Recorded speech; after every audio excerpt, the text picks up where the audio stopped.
Katibu mkuu wa chama cha ODM anaitwa Edwin Sifuna hakuwa katika mkutano huu ambao ulikuwa Mombasa na utakuwa ukikamilika siku ya leo. Na hao ni viongozi wakiongozwa na Gladys Wanga wanazungumza na wanasema kwamba ODM ni moja na hakuna ODM nyingine. Naam, kwanza unajua nimewasikiza wale mawaziri wakizungumza. Jeff, katiba yetu inasema ukiangalia ile leadership and integrity. Nasema kwamba ukipewa nafasi kwa mfano uwe katika uongozi kama waziri, lazima utumie afisi ile kwa njia ambayo inaonyesha heshima kwa wananchi wote. Unajua ukiwa waziri, wewe ni waziri wa nchi nzima, na kuna watu ambao ni wa Kenya na si wanachama wa ODM, hawataki kuona mawaziri wao wakijiingiza katika ile wanaita partisan politics ama siasa ya kivyama. Kwa hivyo hawa ndugu zetu, na nilikuwepo katika mikutano mingi na wao pamoja na Mheshimiwa Raila Odinga kabla hajatuacha. Na alikuwa anawapa huo ushauri, anawaambia kwanza mjue sasa kwamba nyinyi ni mawaziri. Inatakiwa ukiji project image yako uwe unajua kwamba kuna watu wa DCP, kuna watu wa Wiper, na wanatarajia kwamba usituonyeshe kila wakati kwamba wewe ni mwanachama wa chama hiki ama wewe ni official wa chama hiki. Uwe tu mfanyikazi wa Kenya wote ambao wanalipa kodi. Yes. Kwa hivyo hata wao kuwepo katika hii mikutano kiwazi jinsi ambavyo wanafanya mazungumzo ambayo nimesikiza wakisema inapelekea kwamba hamuonyeshi heshima kwa Wakenya, kwa sababu Wakenya wana mitazamo tofauti ya kisiasa. Jambo la pili, kumekuwa na migogoro ndani ya chama, na migogoro hiyo haijaanzishwa na Sifuna, imeanzishwa na sisi.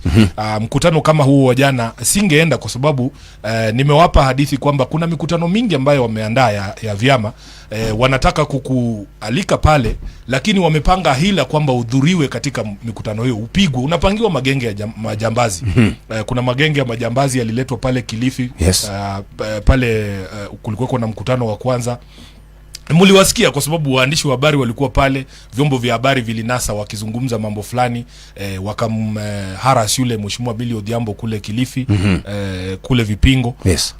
Mkutano wa Mombasa vile vile ulifanyika, na kulikuwa na magenge ya vijana pale ambao wameletwa pale kwa sababu ya kuzua fujo, na mliona mambo ambayo yalifanyikia Mheshimiwa Osotsi. Haya maneno si maneno ya kuchukuliwa kimzaha. Unaweza kuumizwa katika hii mikutano kwa sababu hawa ndugu zetu hawako genuine katika mazungumzo yao. Nitawaambia kwamba hata kabla ya hii mikutano, unajua Mheshimiwa Mama Aida alikuwa ametuambia kwamba kabla tufanye hii mikutano official, kwa nini tusiketi tuweze kutatua zile tensions ambazo ziko kati yetu, yale masuala ambayo yameibuka. Lakini tunapofanya hiyo mkutano, tunafanya huo mkutano hata kabla mkutano wa Mombasa huo ambao walisoma ile taarifa kusema kwamba wameniondoa kama katibu mkuu. Kabla ya mkutano huo kulikuwa na mkutano mwingine kwenye boma la Mheshimiwa Bosire, na mimi nilidhania kwamba mambo fulani yameafikiwa ama tumesikizana. Yes. Na nikashtuka the next day wanasoma taarifa kama ile ambayo walisoma. Lakini Jeff, sitaenda sana kwa haya maneno kwa sababu unajua swala hili liko mahakamani, na kwanza leo ndio tunatarajia kwamba ile tribunal ya kutatua migogoro ya kisiasa itatoa uamuzi wake kuhusu masuala ambaye yanaendelea pale katika chama cha ODM. Lakini sisi hatuna ubaya na mtu yote, tunawatakia kila laheri. Swala zima ambalo linatuletea hii shida ama mgawanyiko ndani ya chama cha ODM ni hili swala la kumsupport Mheshimiwa William Ruto mwaka 2027. Hiyo ndio imeniletea hii shida yote. Nataka watu wa understand. Hiyo ndio imeniletea hiyo shida. Na ulipowasikiza baadhi ya mazungumzo yao, sasa wameanza kusema hatutazungumza kama mjamaliza mambo ya pesa, sijui mambo gani. Sasa hata kama wewe Jeff umefuatilia huo mjadala wote, mazungumzo na UDA yaliisha kitambo kwa sababu tayari mmesimama mmesema tutakuunga mkono. Kuna kitu kingine gani ya kuzungumza? Unanielewa? So hiyo ndio ilituletea shida, na sisi tuna sababu za kusema hatuwezi kumuunga William Ruto mkono, na inatokana na zile yale maadili yetu. Unajua baba alikuwa anatuambia hata mkitafuta coalition, mnatafuta coalition na watu ambao maadili zenu zinakaribiana, ili mkiingia katika serikali iwe rahisi kutekeleza yale mambo ambayo mnaamini ndani yake. Kwa mfano, hakuna siku chama cha ODM kikiwa mamlakani kinaweza kusupport mtu kupiga tear gas ndani ya kanisa. Haiwezekani bwana. Kwa sababu sisi ndio wenye kusema demokrasia inatupatia uhuru wa kuabudu, uhuru wa kukutana. Kwa nini mikutano ya watu itibuliwe na tear gas? Kwa nini mfuate watu mpaka kanisani? Mnapiga risasi kanisani? Haiwezekani. Yes. So kama maadili yetu haifanani, itakuwa vigumu sisi kuingia katika serikali na kufanya mambo fulani. Chama cha ODM ndio chama cha kusupport uhuru na haki ya wananchi na kuheshimu zile haki za kibinadamu. Sasa ukiniambia mimi Sifuna nikae kwenye serikali ambayo inaweza kuingia kianjokoma, ichukue vijana ipige iue, mimi maadili yangu haifanani na hiyo. Sisi ni watu ambao tunaogopa sana haya mambo ya kumwaga damu. Kwa hivyo tukasema lazima unionyeshe maadili yangu na maadili ya UDA inafanana namna gani, ili tuweze kutembea safari moja. Na ndugu zetu wale walinda ground wale hawana nafasi ya kutushawishi. Unajua siasa ni ushawishi. Huwezi kumlazimisha mtu ama kushurutisha mtu kuona pointi yako. Kaa na yeye aseme yake na wewe useme yako, unielezee maadili yangu na William Ruto yanafanana kwa njia gani. Na ndio kwa maana wanapanga haya magenge ya vijana kwa mikutano, kwa sababu tumewashinda debate. Tumewashinda. Hawawezi kukuelezea ni kitu gani kizuri inafanana na kati ya ODM na UDA. Kwa hivyo imebaki ni fujo tu. Kwa sababu huwa anasema tumewashinda akili, tumewashinda debate, tumewanyang'anya DJ, Mungu wako upande wetu, wananchi wako upande wetu. So imebaki ni fujo tu. Wanasema huyu Sifuna ni kushikwa tu sasa apigwe. Unaona? Lakini ndio kwa maana nafurahia wananchi wanaposema sisi ndio Sifuna. Kwa sababu inamaanisha kwamba hata mimi nikiangushwa leo, kuna Sifuna wengine, mamilioni ya Sifuna ambao wanachukua safari na kuendelea pale, kwa sababu kuna inchi ambayo watu wanataka. Jeff, unajua nikienda kule Mlima Kenya waliniambia hata usikuja hapa kusema mwadhani ya Gosho, kwa sababu unatukumbusha mkora mwingine alikuja akiongea Kikuyu. Alikuwa anaongea Kikuyu na kuwatajia mabarabara za huko ndani, mpaka mnasema huyu jamani mtu wetu mmoja yetu. Wameniambia kuna lugha nyingine yenye kila mtu anaelewa, hata kama Sifuna elewi Kikuyu, hata kama Sifuna hajui Kikamba, hajui Kijaluo. Sifuna kuna lugha ambaye ukiongea kila mtu anaelewa, inaitwa lugha ya haki, ukweli, fairness, kwa sababu kila mtu anataka nafasi ya kuweza kujiendeleza, kuishi, kusukuma kazi yake, biashara yake, kukue tu na ile inaitwa utawala wa sheria. Sio leo KRA wanakuja wanakufungia kibanda yako, kesho ni KEBS. Nasikia sasa wanataka kuongeza ushuru kwa mitumba. Kuna wafanyabiashara wangu pale Gikomba wananipigia masimu, bwana hatulali, kwa sababu yani kila Mkenya anatafuta tu nafasi ya kujiinua. Na kama for as long as ni kitu ambaye ni legal, haujavunja sheria, serikali inafaa kupeana nafasi kila mtu aweze kujiinua. Kama wewe ni mkulima, kama wewe ni mwanabiashara mdogo, kama wewe uko kwa sekta ya matatu, the government is supposed to facilitate you to be able to live your life. Unaona? So ninapozungumza na Wakenya wengi wanasema hiyo lugha ya uhuru na haki na demokrasia na utawala wa kisheria. Unajua kuna utawala wa kisheria na kuna hii utawala ingine ya mambo ni matatu. Unanielewa? Ati sasa tukikozana na wewe Jeff, badala tuende mahakamani tusuluhishe mgogoro, jamaa anakuambia atakusafirisha uende Zayuni. Hiyo nawaambia hakuna mtu ambaye anataka kuishi katika nchi kama hiyo. Tunataka tuwe huru. Kwa hivyo wale ndugu zetu wako pale hawajachukua muda kutuelezea sisi kama wanachama wa ODM. Utuite hapa Inoro, akae hapa, mimi nikae hapa. Tuanze point by point, niulize maadili yetu na UDA inapatana wapi? Wao wanaongea tu, wanasema wanataka power. Wanataka power. Wanasema ati ametujengea soko ya Homa Bay. Huyo mtu amekujengea soko ya Homa Bay na amechukua kijana yako Albert Ojwang aliendewa Homa Bay. Akaletwa akanyongewa kwa sela hapa Central Police. Huyo Albert, hiyo soko inamsaidia nini? Ako kwa mchanga bro. Hawa vijana wanataka kuishi. These people want to be alive so that they can advance themselves, bana bro. So that overriding philosophy and values that we want to see as a young generation of leaders, hapo ndio tunakosania na hawa ndugu zetu. Na wanasema kwamba niliona seneta mmoja ambaye ako kwenye seneti anasema kwamba nyinyi mko kwa payroll ya mtu. Wewe pamoja na mheshimiwa governor kule Siaya, James Orengo, pamoja na Babu Owino. Kweli kuna mtu ambaye anawafund? Kweli kuna mtu ambaye anawalipa? Kweli kuna mtu ambaye anawapa kitita cha pesa? Kwanza unajua hawa jamaa wanaamini pesa ndio kila kitu. Mimi nimewapa mfano wana Nairobi. Huu mji wa Nairobi huu, relationships ama uhusiano ambao unalea na watu ni more important than money. Kuna kitu Jeff, wewe unaweza enda kununua na pesa na mtu akatai kukuuzia na mimi nipewe bure. Kwa nini? Ya uhusiano ambao tunao. Ile goodwill ambayo tumepata katika mikutano hii yetu, kwa sababu tunaongea lugha ya mwananchi, inapelekea kwamba vitu ambavyo hata tungehitaji, kwa mfano ati sijui kuprint t-shirt nini, watu wanajiprintia t-shirts wenyewe. Ukiangalia hawa wana tiktokers hawa akina Gen Z Badi, akina Abis Wena, wao ndio wenye kujiprintia hizo t-shirts. Hawajawahi kuniitisha pesa ati wanataka t-shirt, na mnakuja katika mikutano yetu. Wao wamezoea mikutano yao kulipa watu wahudhurie. Mimi nataka kuuliza Jeff, nahitaji pesa ngapi ndio nilipe watu ambao uliona Kisumu? Umati ambao uliona Kisumu, nahitaji pesa ngapi ndio niweze kulipa hiyo mkutano?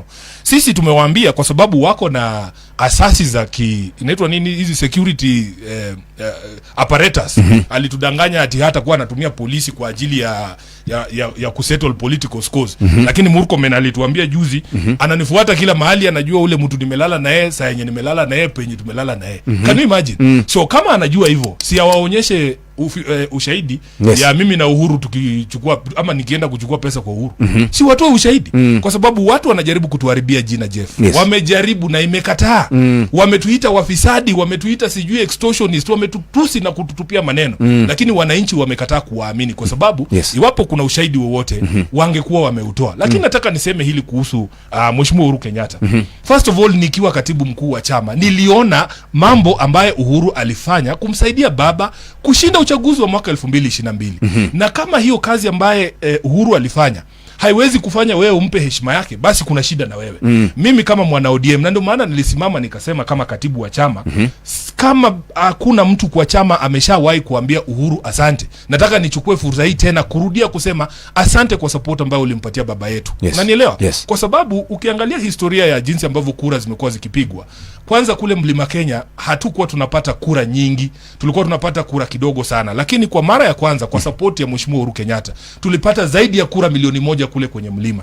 Mimi nashukuru watu wa mlima kwa sababu tulikuweko kule Nanyuki, tulianzia kule Laikipia wakati ule governor ni Nderitu Mureithi ndiye alituanzishia, tukapiga hiyo lap yote tukakuja mpaka inaitwaje na Rumoru kule tukatembea Nyeri, tukatembea maeneo yote. Na unajua ndugu yangu mimi kuna watu pale kwenye mlima ambao nawaheshimu sana.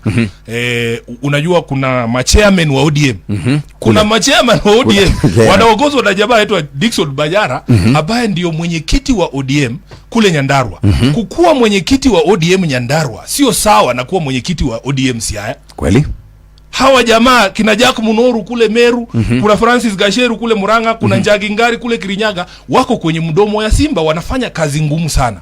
Lakini Mheshimiwa Uhuru alitusaidia, akatupa marafiki wake, akatuambia tembea na hawa. Kina Kioni tulikuwa tunatembea na wao. Wote ambao walikuwa uongozini mwa Jubilee. Uhuru Kenyatta alitoa pesa kwa ajili ya kampeni ya Mheshimiwa Raila Odinga. Ndo nikauliza siku moja, kama baba alikuwa anapewa msaada wa kifedha na Uhuru Kenyatta, pesa ya Uhuru ilianza kuwa mbaya siku gani? Swali mzuri. So akitoa saa hii, na nataka nimwambie Uhuru kama anatusikiliza, kwa sababu kila siku anasema unatupea pesa, so ulete hii pesa. Alete tu hii do, tufurushe hii watu, kwa sababu Jeff, kwa hivyo bado hajaleta. Si tunashindwa sasa, sijui anagojea nini. Si alete tu hii do sasa tufanye kazi, kwa sababu kila siku wanamrushia cheche za maneno. Wanasema sijui amefanya, sijui hajafanya.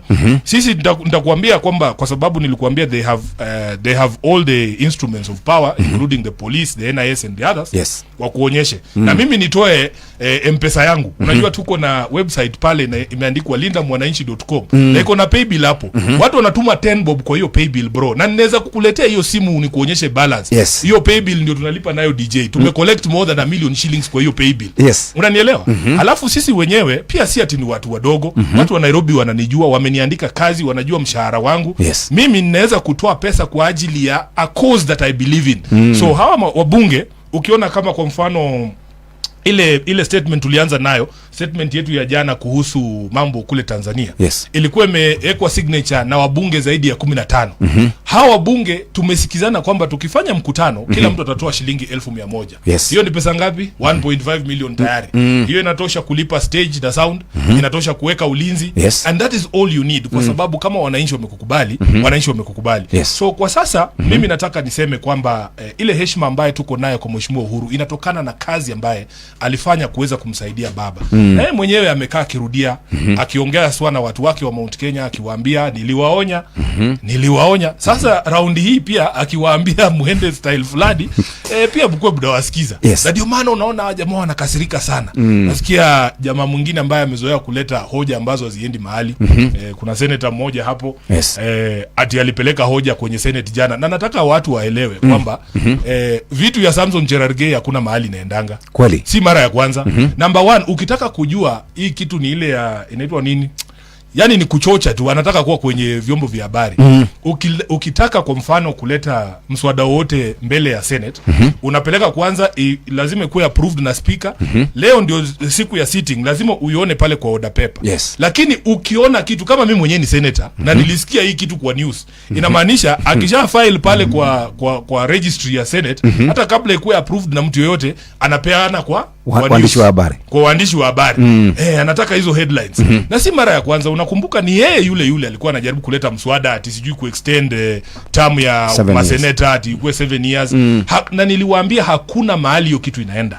Mimi kama msomi wa sheria, nataka niwaambie hakuna mahali unaweza kutoa benefits za rais mstaafu, kwa sababu hizo benefits ziko kwenye katiba. You cannot amend the constitution using a motion in the Senate. Number 2, the Senate has no power to discuss money other than ile division of revenue ile tunasemanga, yes, ni pesa gani inaenda kwa counties. Kwa counties. Yes. Lakini ati pesa ya national budget ama nini, hiyo is the exclusive mandate ya bunge la kitaifa. Yes. So ukiona mambo kama haya, hata sijui kwa nini waandishi wa habari wanapeanga ujamaa hizo headlines, wanampea kama leo kwa magazeti yote naona going after Uhuru. Yes. There is nothing like that, kwa sababu huo mswada hakuna mahali unaenda. Na mwisho kabisa kwenye swala hilo, yes, sisi kama wanafunzi wa Raila, unajua Raila alikuwa anatufunza umuhimu wa msamaha katika kujenga taifa. Yes. Mambo mengine baba alikuwa anasamea watu, tulikuwa tunashangaa kama mimi kama Sifuna naweza samea watu. Uwezi. Jamaa alikuwa na roho nyingine tofauti sana. Na ukiketi naye anakupa mfano, anakuambia Mandela aliwekwa jela na kina de Klerk zaidi ya miaka 20, wamempokonya maisha yake. Unanielewa? Lakini iwapo Mandela anatoka kwenye jela na kusema hawa wazungu ambao walinifunga lazima na mimi pia niwafunge, hakuna taifa la Afrika Kusini. Yes. Hakuna taifa. Yeye akatupa mfano, Moi mwenyewe alimweka jela miaka 9 detention. Na wengi wakati ambapo wanasimulia hata hadithi, mama yake alikufa baba akiwa kwenye jela na hakuambiwa na mtu yoyote. Yes. So inachukua moyo gani Jeff utoke hiyo situation, alafu baada ya sisi kumfurusha Moi 2002, sisi ndio wale vijana tulikuwa tunaimba yote yawezekana bila Moi pale Uhuru Park mwaka 2002. That was my first time voting. And I voted for Kibaki. Na akatuambia hawa jamaa, ingawaji kulikuwa na watu pale Uhuru Park siku ya kupeana handover, walimharas Moi sawa tu. Lakini Moi akatulia tu na akaenda nyumbani, si ndio? So hakuna mtu mwenye alikuwa kwenye serikali ati alifuata Moi kwa sababu, kama kwa mfano Raila kumfuata kwa sababu alimfunga detention. Yes. That is how you build a nation. Na ukiweka ile example kwamba ukitoka kwenye power utaharasiwa kama hawa jamaa vile walifanya Uhuru. Unajua mambo ambayo tuliona wakimfanyia Uhuru, yes, kuanzia wakati ambapo alienda kuwapea hiyo kuhand over power, kwa sababu yeye ni mwanademokrasia. Wengi hata walikuwa wanafikiria ati atakataa kwenda Kasarani. Anakataa kwenda aje? Hiyo ni jukumu lake la nini? La kitaifa. Na nakumbuka alikuja kwenye mkutano wa wabunge tulikuwa tunafanyia mahali pale karibu Rongai, na akatuambia yeye kama mtu ambaye anaamini kwenye demokrasia ataenda atekeleze majukumu yake. Walimhumiliate sana pale katika uwanja wa Kasarani, lakini alifanya jukumu lake na akapeana na akaenda. Yes. Hakuna mahali kwenye katiba inasema ukimaliza term yako ati usiongee mambo ya siasa. Wewe ni kiongozi. Na mumecheza hapa kwenye news, hata Moi alisema the same thing. Yes. Amemaliza ndio amestaafu, lakini hawezi kunyamaza haswa wakati ambapo unaelekezewa cheche za maneno na watu ambao hawana ushahidi wowote kwamba unafadhili mikutano ya kisiasa ama mambo mengine. Yes. Kwa hivyo mimi nataka nimalizie hapo kwa kusema mimi kama Sifuna pale kwenye Senate, yes, tutalinda Uhuru kwa sababu na yeye ni mwananchi. Sisi wanalinda mwananchi, hatutahusika na hiyo vitu ya Cherargei. Yes. Tunangoja ikuje kwenye flow, alafu tukutane na hii watu mwangushe. Yeah. Kuna maswali kwamba nakwambia kabla ufike hapa maswali yalikuwa mengi. Hebu muulize bwana senator kuna uwezekano watafanya kazi na Rigathi Gachagua pamoja na alternative government. Kuna swali hilo. Kwanza wacha niseme kwamba jukumu lililopo mbele yetu ni zito sana. Mimi ninakubali kwamba ni jukumu zito. William Ruto, for all his flaws, pia yeye ni mwanasiasa, pia yeye na watu wake. Sasa yuko na serikali upande wake, wanasema wako na deep state, yale mambo yote ambayo tulikuwa tunaambiwa na sisi. Na kwamba kibarua hicho kinahitaji kwamba kuwe na ushirikiano. Yes. Itakuwa jambo la kuvunja moyo sana ati tuamke 2027 William Ruto amepita na kura 200,000 kwa sababu Sifuna alimea pembe akasema yeye pia ako kwa debe.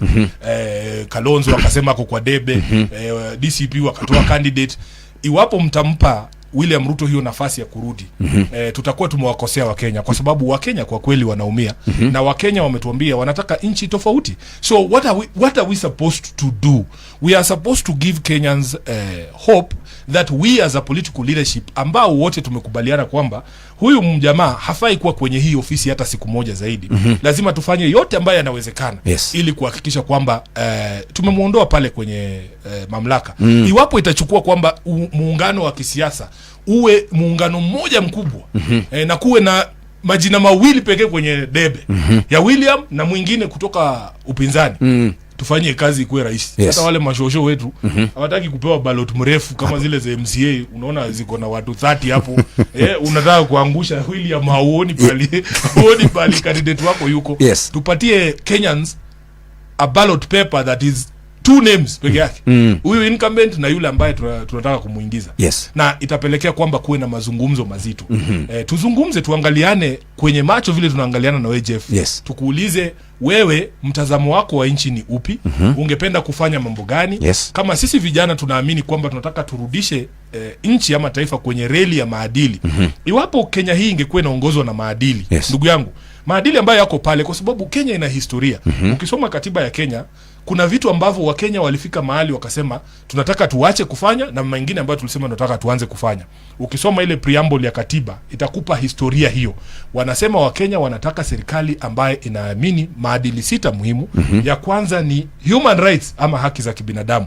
Na kuna sababu Jeff inaanza na human rights, kwa sababu mambo ambayo yalikuwa yakifanyika katika taifa hili, kila mtu anataka tuache nyuma. Hii mambo ya kuchukua vijana, kufunga watu bila mashtaka, kuua watu, hiyo vitu tulikuwa tunataka tuache nyuma. Alafu kuna kitu inaitwa utawala wa kisheria. Utawala wa kisheria ni kwamba kila mtu ako na haki kisheria. Mtu hawezi tumia mamlaka yake kukuhujumu ati kwa sababu Sifuna ni senator nikuje nivunje biashara yako. Unajua kuna mambo inafanyika hapa hii Kenya kwa sababu ya hii ukubwa. Unakuta hata kwa soko.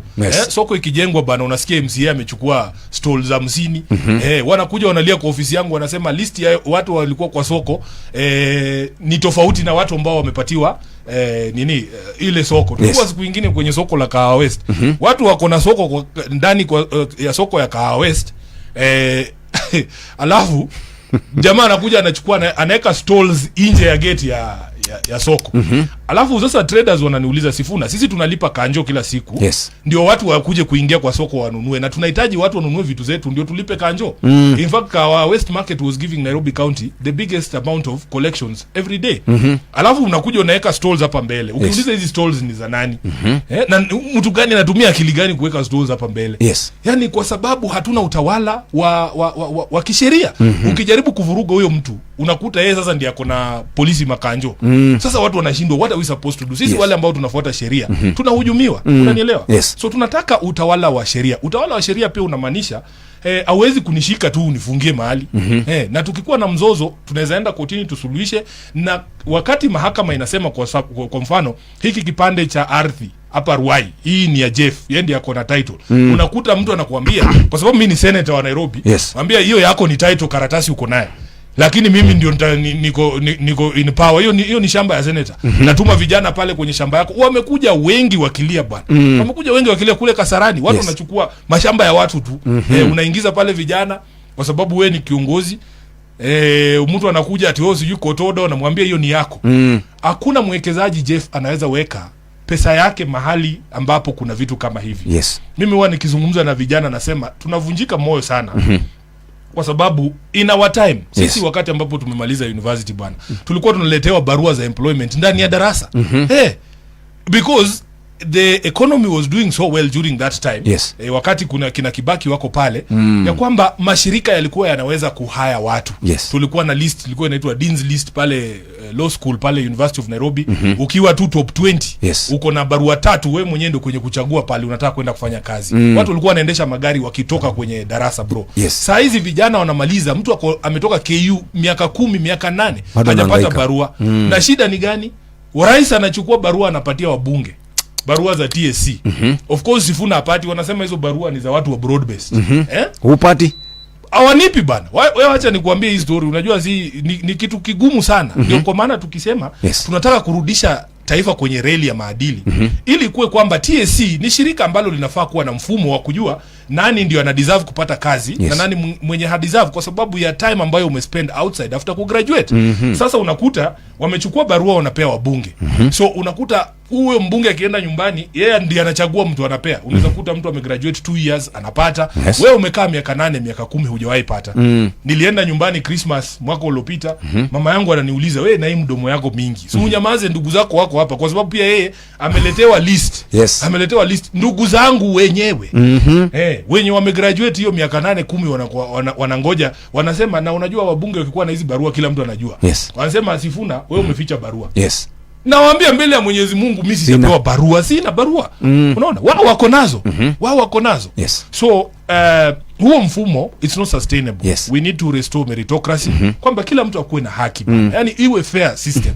So wakati tunazungumza na hawa ndugu zetu, tunataka tujue kama pia wanaamini kwa huo mfumo wa maadili, na tuweze kubadilisha. Wakenya wanataka mabadiliko. Hata tukibadilisha kitu moja tu, tumalize ufisadi kwa mfano, tutakuwa tumesaidia taifa hili. Kuna watu ambao pia wanauliza, najua umefanya interviews kadhaa na umesema kwamba wewe hautaki kuingia kwenye kinyang'anyiro cha urais, lakini wanauliza, huyu Sifuna ako na mambo mazuri sana ambayo anatueleza sisi kama Wakenya ambayo tumekosa kwa muda. Je, kwa nini asisimame rais na ako na kila kitu? Na uamuzi huo si uamuzi rahisi, Jeff. Na sidhani kama ni uamuzi wangu mwenyewe, kwa sababu kuna mambo ambayo mimi nimekuwa kiongozi wa chama miaka 9. Huu ni mwaka wangu wa 9 nikiwa katibu mkuu wa chama. Nimekuwa pale kusoma na kujifunza kutoka kwa vigogo wa siasa, na kuna mambo ambaye unajua inaitwanga pillars fulani ambazo lazima ziwe pale ili muwe na nafasi ya kushinda uchaguzi. Sisi sio watu wenye kujiingiza kwa vitu tu kwa sababu ati unataka kufurahisha watu. We will go into this election to make sure that we are changing our country. It is not necessarily to make Sifuna president. Ya kwamba kuna vitu lazima viwe pale. Na ndio kwa maana unaona wanalinda mwananchi wanatembea Kenya mzima. Kenya mzima ili kugauge ile wananchi wako wapi. Unaona? Hatujamaliza bwana. Tumefanya rally 5 mmeanza kusema tutoe rais. That is not what it takes. That is not what it takes, bro. Na tena unajua hata sisi tumejifunza kwamba hizi crowds peke yake si kigezo, si ati hazina kura. It is not the only measure ya support ambayo uko nayo kwa ground. Kuna vitu ambavyo lazima viwe pale. Unanielewa? Lazima tuwe na structures nzuri pale kwenye ground. Si tukimaliza mkutano tunaondoka tunaenda. Lazima wananchi waendelee kufanya mambo fulani pale kwenye ground, kueneza ujumbe huu kwamba huu muungano ama huu mfumo unaweza kutupeleka mbele. Hatujafika mlimani ndugu yangu. Na huko ndo kuna kura. Kwa sababu huwezi kuignore kura za Mount Kenya. Ni mimi kama katibu nimekuambia tuliona vile ambavyo chama chetu kilikuwa kina struggle kupata uungwaji mkono pale. Lazima nikalishwe chini nifunzwe mambo ya siasa za mlima. Kwa sababu na sisi tungependa kukuwa na hiyo formula. Tuzungumzie mambo ambaye yanahusu watu wa mlima. Majani chai yetu, kahawa, tuangalie jinsi ambavyo tunaweza kusaidia wakulima wetu wa maziwa. Na kizazi chetu Jeff, tofauti na hawa wakora wengine, hawa kidaruto hawa, sisi hatujifanyi tunajua kila kitu. Unajua kuna viongozi tofauti sana. Kuna viongozi ambao wanakubali kwamba you cannot be an expert on everything. Kwa mfano mimi ni mkulima ndio, lakini mimi ni mkulima wa miwa. Kwa hivyo mambo ya avocado, mambo ya chai, nategemea wale ambao wanaishi hayo maisha. Kwa mfano pale kwenye Senate advisor wangu ni Senator Murango wa Kirinyaga, kwa sababu yule jamaa anaelewa mambo ya agriculture. Ukikaa naye, kwa mfano ukiangalia messages zetu, alikuwa ananitumia zile payments ambazo wakulima wa chai na kahawa wanapata kupitia zile cooperatives zao. Compare pesa yenye cooperatives zinalipa kwa kilo ya kahawa kule Mount Kenya na ukompare na kilo moja ya kahawa kule Western. Na akaniambia watu wenu wanakandamizwa, watu wa Western wanakandamizwa kwa sababu hamjui pali ukora iko. Sifuna kuja ni kuchanue. Unanielewa? Anakuonyesha, anakuambia kuna wakora wamejiweka hapa katikati. Kati yenu na yule mtu ananunua hiyo kahawa. Na ndio mnagongwa. Unaona? So kubali kwamba kuna watu ambao wanajua mambo zaidi yako. So si kuamka tu na kusema sijui nini. Mimi nataka nipate formula. Siku ile utasikia nikisema hii mambo, Jeff. Nitakuwa nimejua formula ya kuingia na kupata kura ya Murang'a. Na pia bado na kura, unajua lazima ukuwe na 24 counties bro. Na pia ukuwe na 50+1. Mtupe muda. Mtupe muda tujipange sisi kama wanalinda mwananchi, kwa sababu kitu ambacho tunaamini pia ni kwamba huwezi kutuambia kwamba kati ya wananchi milioni zaidi ya 50 ati kuna watu 10 tu wanaweza kuwa president. Haiwezekani. Hata labda linda mwananchi itasema Jeff tosha na ushinde kura. So just give us time, because we need to get organized, better organized. We need better structures. We need to cover the whole country. Unajua map ya Kenya sisi tumeishika kwa akili. Map ya Kenya si kwako tu hapo unazungukanga Bungoma. Lazima ufike Wajia, ujue shida zao ni gani. Uende Mandera, uende Turkana, uende Isiolo, utembee Meru, utembee katika maeneo yote haya. Kwa sababu the local leadership wenyewe watakuguide, wakuambie issues hapa ni hii na hii na hii. Kwa sababu kubadilisha maisha ya mwananchi lazima uelewe maisha yake. So muwe tu wenye subra. Kitu ambacho nawahakikishia ni kwamba wanalinda mwananchi hawatatoroka mwito wa wananchi. Mukisema tuweke presidential candidate, tunaweka tu. Si ni nyinyi ndio wenye kusema. Ndio. Kuna watu wanauliza, that being said, muulize Mount Kenya linda mwananchi ni siku gani? Sasa ndio nakuelezea, kulikuwa na conversation ambayo tulikuwa naye. Ya kwamba kwanza kulikuwa na mgogoro ambao ulikuwa lazima tusuluhishe ndani ya chama cha ODM. Na kusuluhisha mgogoro huo ulipelekea kwamba tulianzia mikutano hii yetu kwenye ngome ya chama cha ODM ili tujue vile ambavyo nimekuelezea. Lazima kiongozi ujue wananchi wanasimama pande gani. Na uwasikize na wao. So tulianza na kwanza wanachama wa ODM kutembea katika hizi ngome ambazo zimekipa chama support kwa muda huu wote. Na nikidhani tumefurahishwa na yale mapokezi ambayo tumepata katika maeneo ya Pwani, maeneo ya Western, maeneo ya Nyanza.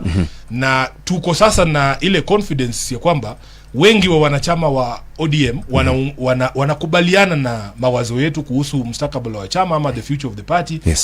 Wengi wa wanachama wa ODM ni watu wa one term. Mtu asikudanganye bana. Mtu asikudanganye, kwa sababu wanakumbuka yale maadili ambayo tuliachiwa na Mheshimiwa Raila Amolo Odinga.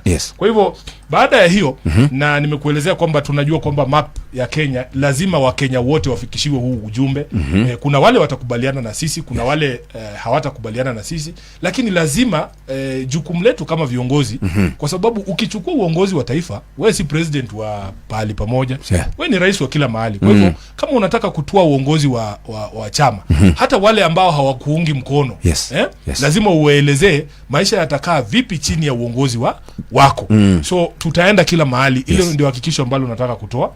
Na uamuzi wa jinsi tunatembea ama pahali tunaenda haufanywi na Sifuna peke yake, kwa sababu hii movement tuko wengi na sisi wote tuna own hii movement. Na ukitaka kusucceed, consult watu. So kuna watu ambao tuna consult. Na nimekuambia sisi sio experts wa mlima. Kuna watu wanasema hii mlima lazima uanzie kwa gate. Na ukiuliza gate ni wapi, kuna wale wanasema ni hapo Githurai. Kuna wengine wanasema ni Thika. Githurai. Sasa lazima buwasikize. Lazima kwanza uconsult pande hii na pande hii. Kwa sababu kuna watu wale pale ambao wameelewa haya maneno. Na ndio maana tunasema tutafanya consultations. Nimekutajia hawa viongozi wa Mlima Kenya, haswa wa ODM wakiongozwa na Dickson Manyara. Anakupa advice, anakuambia uwezi anzie huku, anzie huku, ama tufanye hii na hii, tutembee na huyu. Na sisi kwanza kabisa unajua kuna ile wanasemaje, Yani there is a lot of interest kutoka kwa viongozi wengi kuungana na sisi, andalia mikutano katika maeneo yao. Yes. Hatujakataa wageni kwa sababu hiyo ndio movement. That is how you grow a movement. Yes. Lakini wale wenye tumetembea nao wasidhani tumewasahau. Kwa mfano ukiniona na Jeff leo, usifikirie sasa nimesahau Manyara. Hapana. Yes. All those people, wale watu wetu kule Meru kwa mfano, Mheshimiwa Jack Munoru, kuna wazee wetu wengi pale ambao wanatuguide kuhusu jinsi ambavyo ya kufanya siasa katika maeneo haya. Yes. Kazi yangu ni kuhakikisha kwamba hatuachi mtu yote nyuma. Hata wakati ambapo wengine wanajiunga na huu muungano, yes, wale ambao wametembea na sisi muda huu wote, hatutawasahau na tutawashirikisha katika mipango hii yote ili iweze kufaulu. Thank you very much. Ucio ni Senator wa muci wa Nairobi na mutongoria wa Linda Mwananchi, na ari gukwa githie na mbere na gutheria ciuria iria muramuria. Ndire kiuria ona kimwe ndiroria giakwa, ciuria iria ciothe ndirakorwo ngithoma ni ciuria nyingi cia muikari wa kule Mount Kenya region, na marauga ama wacha niseme kwa Kiswahili, wanasema kwamba maswali ambayo yote ambayo umesikia nikiataja nimetumiwa na wasikilizaji wetu, lakini wanasema kwamba ule jamaa lazima apende asipende aende baka kwa debe. Netha ithatu itigarite ndagika 13 uko ni kwa Inooro FM. Reke tuthome marĩa tuharĩrĩirie ikĩhanda wega thaa 3 nĩ mũhĩa wa Maina. Maya nĩ mamwe ma marĩa tũkũharĩrĩirie metha-inĩ itũ ya mohoro, ũkĩreherwo nĩ Cooperative Bank.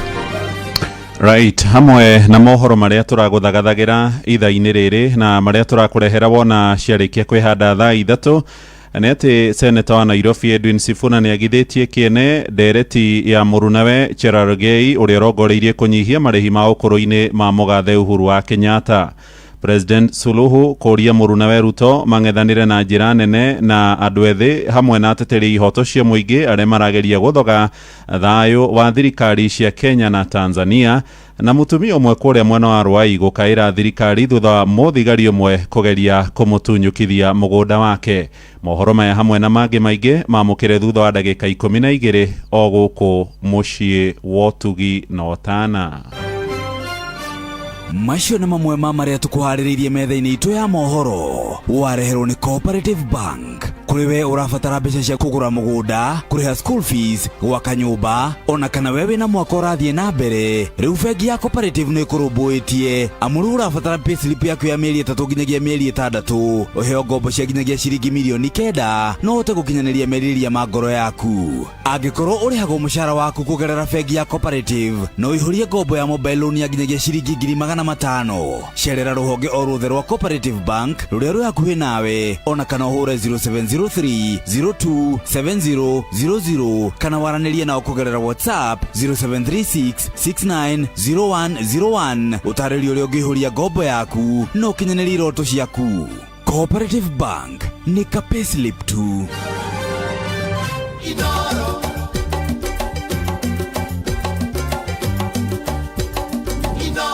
Nĩ thaa 3 itigarĩtie ro ndagĩka 10 na zimesalia dakika 10 ili tuweze kukamilisha taarifa hii pamoja na seneta wa Nairobi, Senator Edwin Sifuna. Kuna watu ambao wanauliza kwamba kwa sababu maseneta wamepewa kazi, labda utueleze kwa kifupi kazi ya seneta ni gani? Well, kazi ya seneta ukiangalia kipengee cha 96 cha katiba, kwanza ni kutunga sheria ambazo zinaweza kupelekea kuleta tofauti katika maisha ya mwananchi, kufanya oversight ya fedha ambazo zimetumwa kwenye counties zetu zote, yes, na ya mwisho ni kuwakilisha wananchi. Unajua ukiwa umepatiwa hiyo nguvu kwamba wewe ni mwakilishi wa wananchi, sauti yako ni sauti ambaye lazima isikike katika masuala yote ambaye yanahusu wananchi. Kwa hivyo wengi wananiuliza, unajua wanasema kinyozi hajinyoi. Mimi ninatarajia kwamba wananchi wa Nairobi na Wakenya kwa jumla wameona kazi yote ambayo tumefanya. Tumeingia sasa mwaka ni wa 4 tangu tukwe pale kwenye Senate. Nimeleta miswada kadhaa kwa mfano kwa sababu ya yale maadili ambayo tumezungumzia hapa, wakati ambapo Wakenya walikuwa wanalia kuhusu bei kali ya stima. Sisi pale kwenye Senate nilileta mswada wa kuleta uwazi na uwajibikaji katika ile procurement ya nguvu za umeme na shirika la Kenya Power. Yes. Na tulijifunza mambo mengi kwa sababu tukimaliza hii mambo ya ukora na ufisadi na ubinafsi katika nchi yetu, wananchi watapata nafuu. Na nitakupa mfano mzuri ambao nilisoma wakati tulikuwa tunafanya hiyo inquiry ya bei ya stima.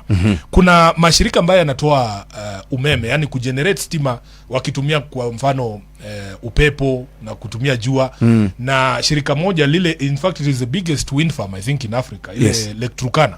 Wakatuambia ukisoma mkataba wao na Kenya Power, wamepea Kenya Power provision ya kwamba wakifikisha kiwango fulani ya stima kutoka kwa kampuni yao, watapata hiyo stima kwa nusu ya bei ambayo iko pale kwenye mkataba. Yes. Lakini Kenya Power wanakataa kuchukua stima yao. Unanielewa? Kwa sababu kuna wale ambao wanauza stima expensive, wale ambao wanatumia diesel kugenerate stima, wako na overhead zao mzuri, zile pesa zinaingia kupitia bei ya mafuta na mambo mengine, wao ndio wanapewa priority. Kwa hivyo ule mswada ulikuwa unataka kuleta uwazi pale, kuambia Kenya Power kama kuna cheap electricity available, muanze na hiyo kwanza, ndio mlete hii ingine expensive, na wananchi wangeona difference katika bei ya stima. Nileta mswada mwingine hapa kwa sababu niliona hawa wenye kukuza talanta za vijana wetu hapa kwenye estate zetu, kwenye vijiji zetu, wanalia sana wakati ambapo kuna hizi county registered sporting associations, kwa mfano wale wa boxing hapa Nairobi. Yes. Wakitaka kuenda tournament mahali popote, unakuta hawajatengewa pesa yoyote na county. Yes. Unakuta wanakuja kwenye ofisi zetu, wanakuletea budget, wanasema Sifuna, leo tulipie marefari, kesho tulipie hall. Nikawaambia hii kitu haitawezekana, kwa sababu leo utakuja ukute Sifuna akona kitu, kesho akose. Yes. Haitawezekana kwamba hamtaenda hiyo tournament. So tukaleta mswada pale wa kusema county zetu, kwa sababu na sisi tunawapea pesa, county zetu zote zitoe at least 1% ya pesa ambazo tunawatumia kama Senate kusupport hizo registered associations, wawalipie marefa, wawalipie transport wakati ambapo wanaenda. 1% na pesa ambazo kwa mfano Nairobi inapata over 20 billion. Hiyo ni shilingi milioni 200. Mkipea hizi registered associations, si pesa mingi, lakini it is something that can keep them going. Alafu ile mambo ya representation na oversight. Yes. Uzuri wa kazi ya Senate ni kwamba huyu mpiga picha wenu kwanza anaitwa Mauritius Oduor. Yeye huwa anakuja pale bunge. Vikao vya Public Accounts Committee, they are live, as in there is you can see what we are doing. Kwa hivyo tumezungumza pale kwa mfano oversight, kazi yangu mambo mengi wakati ambapo kulikuwa na ubomozi kule Woodley kwa sababu ya mradi huu wa urban regeneration. Ukiwauliza ndugu zetu wa our single mothers associations, walikuwa kwenye bunge juzi, shamba lao linajaribu kunyakuliwa na wakora, shamba ambalo walipatiwa miaka mingi ambayo imepita. Yes. Uwaulize magavana ambao wamejitokeza mbele ya public accounts, kufikia kiwango mpaka wakajaribu hata kuniharibia jina. Wanasema huyu Sifuna anafanya oversight sana. Wakaweka jina yangu kwa orodha ya watu ambao wanasema ati sisi huwa tunawaharas pale wakija bungeni. Lakini ukiangalia ile kazi ambayo tumefanya, Yes. Ndugu zetu kutoka Embu, Governor wa Embu Cecily Mbarire alikuja bunge. Yeye mwenyewe akatuambia alichukua shilingi milioni 10 kutoka kwa mradi wa KIPES wa kujenga aggregation parks, akapiga bashi ya bodaboda. Sasa nikimuuliza hiyo swali, anasema Sifuna ananiharas. Yeye mwenyewe ndiye alisema.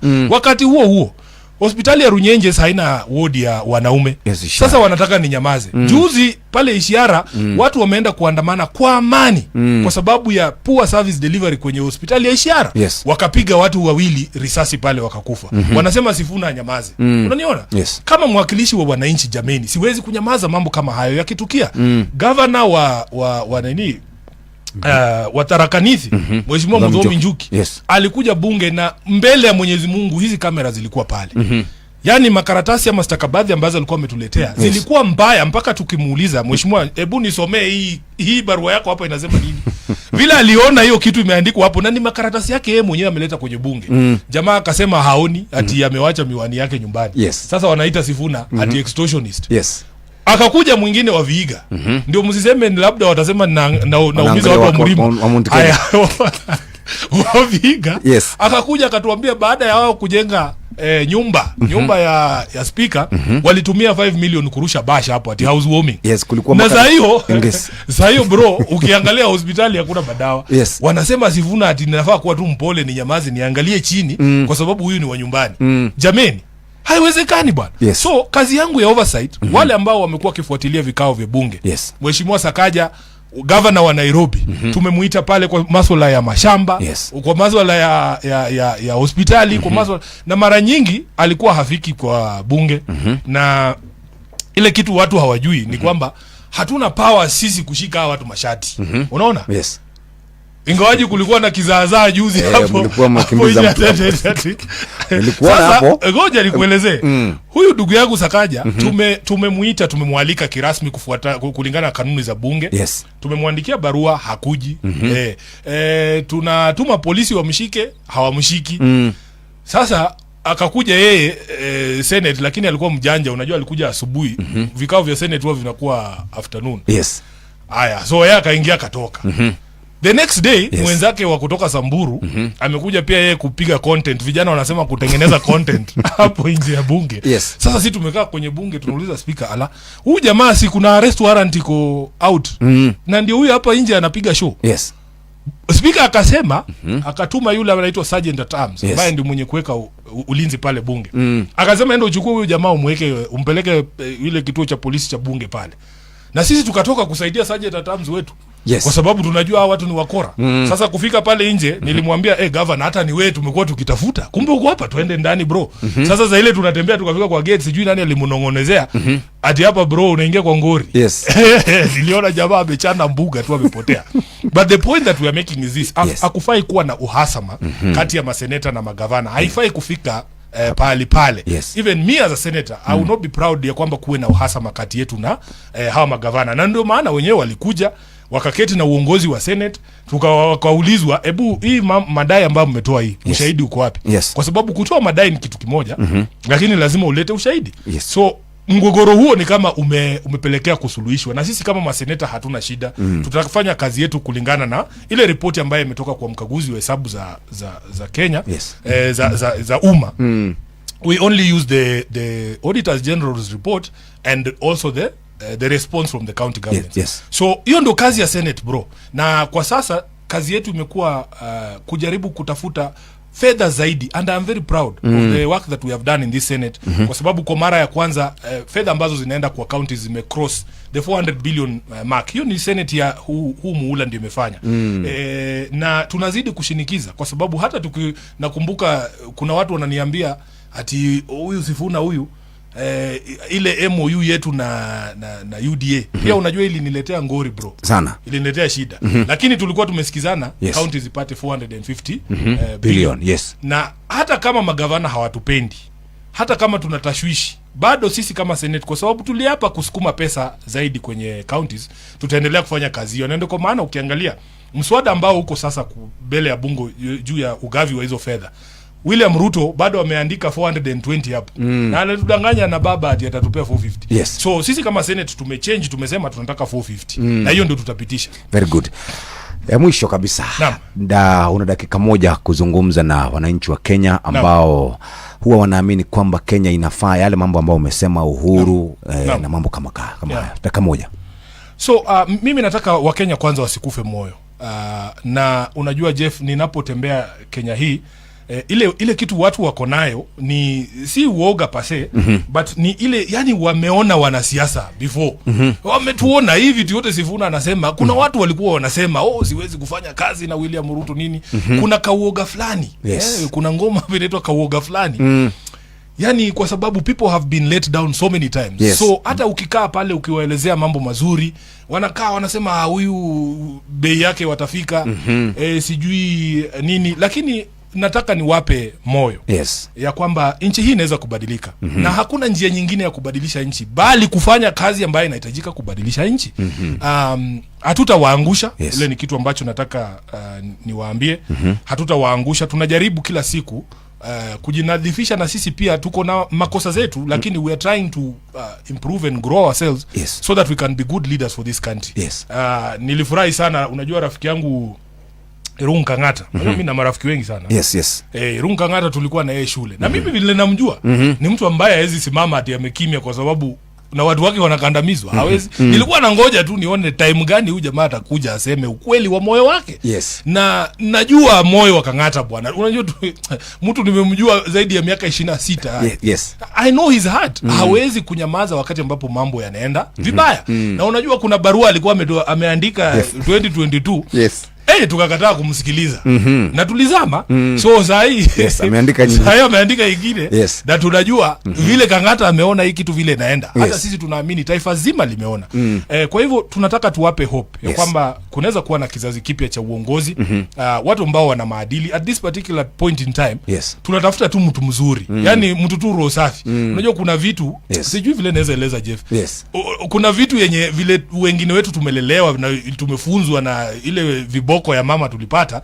Kuna vitu vingine hata ukitaka kufanya unaogopa kwanza. Lakini kuna watu hawajali. Yes, wanafanya tu. Jamaa tu anafanya tu, anasema kesi baadaye. So we are looking for a good hearted person. Ati mtu tu mzuri tu basically. Kwa sababu mambo mengi haya ya uovu, there are people who are, it is easy for them to do some of these things, na zingine ni ngumu kwetu. So tunaomba kwamba Wakenya watusubiri, tujipange vizuri, tutakuja katika maeneo yenu, tutazungumza na nyinyi, tutawasikiza, tutawaruhusu mtutangulie. Kwa sababu unajua hii uongozi ya ujuaji hii, yenye wewe ni daktari number 1, mkulima wa avocado number 1, kila kitu wewe ndio unajua, ndio inatuletea shida hii Kenya. Tunataka wananchi tunapowalinda ni wao watatulinda. Thank you very much. Tunashukuru sana Bwana Seneta. Asante. Na tafadhali utakapopata nafasi nyingine na kuomba, tumekualika hapa ni nyumbani. Hapa ni nyumbani. Hapa tunakaribisha kila mtu na special thanks kwa jamaa anaitwa Fred Afune.